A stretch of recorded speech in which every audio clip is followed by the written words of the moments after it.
Welcome to Vysh IAS. So we'll be continuing with the Plums series of Polity Governance and Schemes today. Okay, so if you're new to this channel, please consider subscribing this channel so that you will be getting daily free updates on UPSC. And if you're looking for a good quality test series, then you can contact the number which is given on the screen 7200681675. Okay, so without further delay, we'll start with the first question. So look at the first question. Under the Indian Constitution, unequal pay for equal work violates which one of the following? So 4 options are given: the right to equality, directive principles of state policy, right against exploitation, and concept of welfare.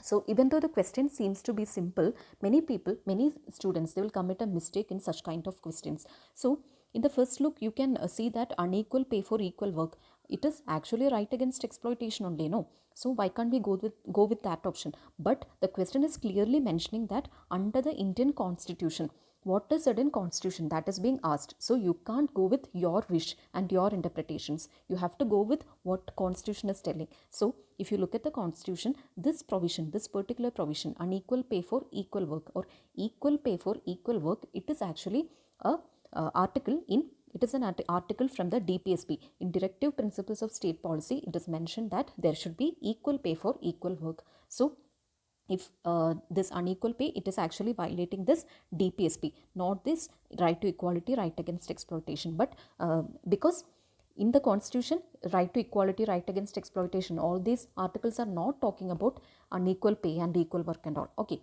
so you can go with option B.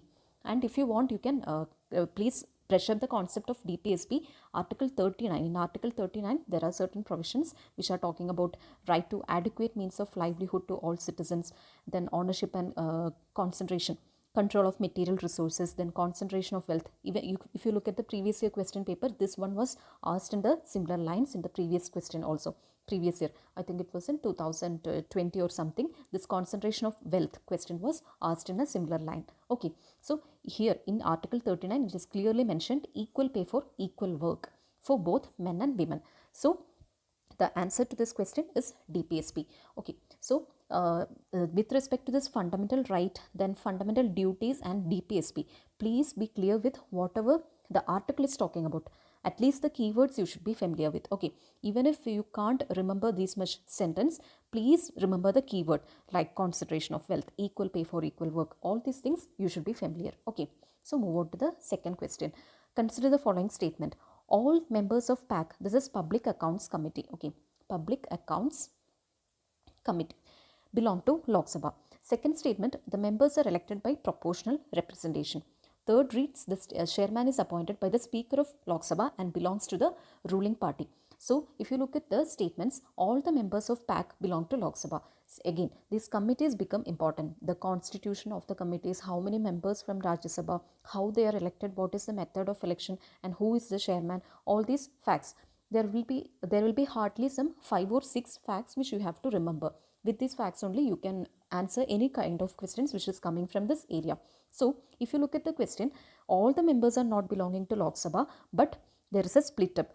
If you look at the statement, 22 members are there. From this 22 members, 15 members, they are from Lok Sabha only, but 7 members, they are from Rajya Sabha. Okay, so first statement is incorrect. That if you look at the second statement, proportional representation, that is correct. The method of election is PRS plus STV. Okay, what is this? Proportional representation system with single transferable vote. Okay, this is the voting system. This is the election method followed in the election to Public Accounts Committee.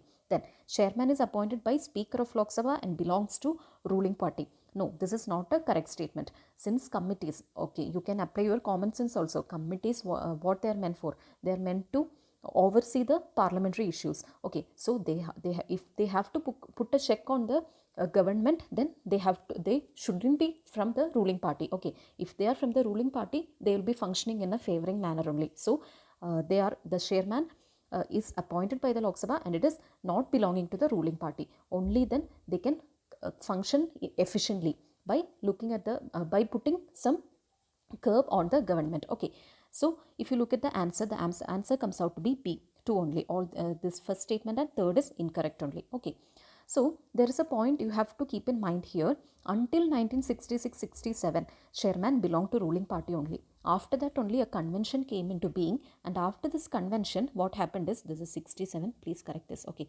this 67. So after this convention, after 1967, there was a convention, and due to this convention, chairman is selected from opposition, so that the we can put a check on the government, so that government will be functioning efficiently. Okay, so this is one important fact, please remember this fact. Okay, so move on to the next question. So it is regarding the question, start question, unstart question, all these things are important. The devices used in question hour, okay, this becomes important. So a start question requires a written answer, and any supplementary question cannot follow it. No, it is requiring an oral answer. That's why start question is important. Okay, so start question, if it is raised in the parliament, it requires an oral answer. So this statement is incorrect. Then second is, an unstart question is printed in white while a start question is printed in green. Yes, this is a correct statement. Then a short notice question is answered orally, and it requires giving a notice of less than 10 days. So you shouldn't be marking the answer simply because you are seeing a numerical here. Okay, in all the cases, whatever the numericals is given in the question, it is not going to be wrong. Okay, otherwise also you can think that short notice question, unstart question, all these concepts are important from the Lakshmikant only. So all these things you have to be acquainted with the numericals only. Okay, so if you know that short notice question is for a notice less than 10 days, you can mark this answer, you can mark the statement correct only. Okay, so whenever you are playing with numericals, please don't blindly follow that technique. Whatever numerical is coming, it is going to be wrong. It is not like that. Okay, important things, numericals will not be wrong. Okay, so here the correct answer is C, 2 and 3 only the first statement is incorrect. Now come to the next question. The question reads, President of India can summon a session of Parliament at such a place as he or she thinks fit. Okay, so if you look at the previous year question papers, you can see that every year they'll be asking something about president. Okay, so you have to be very clear with the concepts, whatever said in Lakshmikant about the president. So every year you'll be getting questions from this area. So if you look at this statement, this is correct. Yes, President of India can summon a session of Parliament.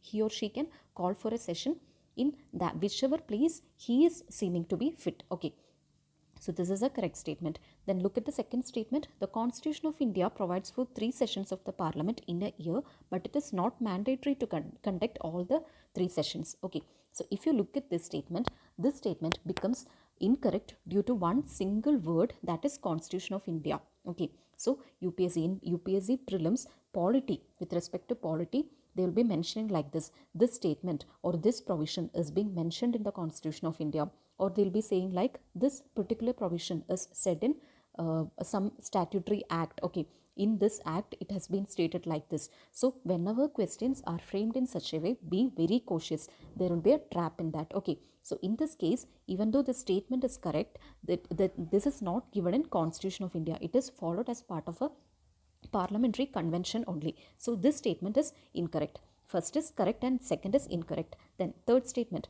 there is no minimum number of days that the parliament is required to meet in a year. Okay, even this statement is correct. Okay, so even though this sounds to be incorrect, it is a correct statement. And fourth statement is, President can be removed from his office before the expiry of his term only on the grounds of violation of the Constitution. Okay, however, Constitution does not define the meaning of the phrase violation.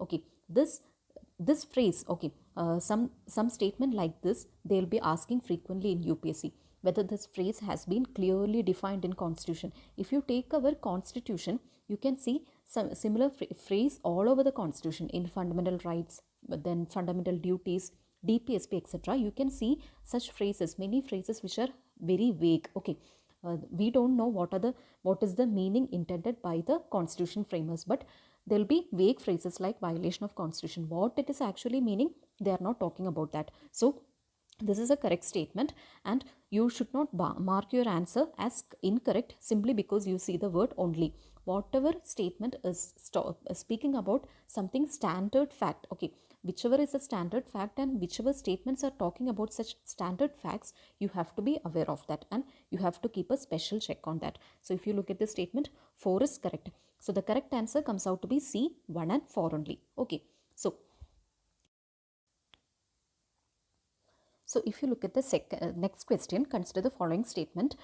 First question, first statement reads, the Constitution of India classifies ministers into 4 ranks: Cabinet Minister, Minister of State with independent charge, Minister of State and Deputy Minister. So if you look at this statement here, even this question is talking about Constitution of India, whether the Constitution of India is mentioning such a classification. No, Constitution is not mentioning such a classification. So this is a incorrect statement.